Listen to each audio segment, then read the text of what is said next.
असत ते सुख त्याला जर द्यायचं असेल, त्या नातवाला समाधान जर मिळवून द्यायचं असेल, तर आपल्याला बापापेक्षा त्या मुलाला आजोबा पाहिजे. म्हणून तर आई वडिलाची सेवा करू, म्हणून तर त्या नातवंडांना त्या आजोबाच्या आजीचं सुख मिळावं, म्हणून तर आपण एक आपण पैशात काय देणार. आपण काय म्हणतो, मी मिळवणी संघ 2 वर्ष झालं बोलत नाही म्हणतात का नाही. महापराक्रमी माणसं म्हणतात का नाही.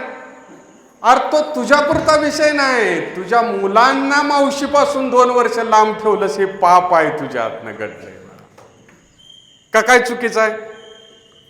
आपण म्हणतो नाही मी बहिणी संग 4 वर्ष बोलत नाही, चांगलं गुण उधाळस, तुझा सत्कारच घेतला पाहिजे. पण त्या लेकरांना आत्तीचं प्रेमापासून बाजूला ठेवलंस ना.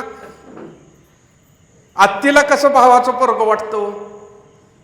भावाचं दोष असते ते म्हणून वाद असतो. भाव समोर बघितलं बहीण जाईल तिकडे तोंड करून वाद असेल तर. पण भावाचं पोरगं फुटणं आल्यावर आणि भाऊ संघ नसला तर कोण नसलं तर त्याच्या गालावर हात फिरवल का नाही. त्याला खायला दिल का नाही. का म्हणाल ह्याच्या बा संघ मी बोलत नाही, मी त्याच्या गालावर हात फिरवणार नाही.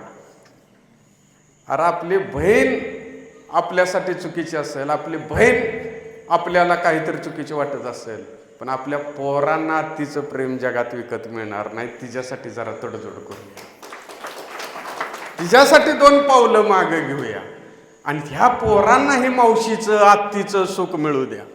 मुलं प्रगल्भ होतात, विचारी होतात, सुसंस्कारी होतात नात्याच्या गोतावळ्यानं.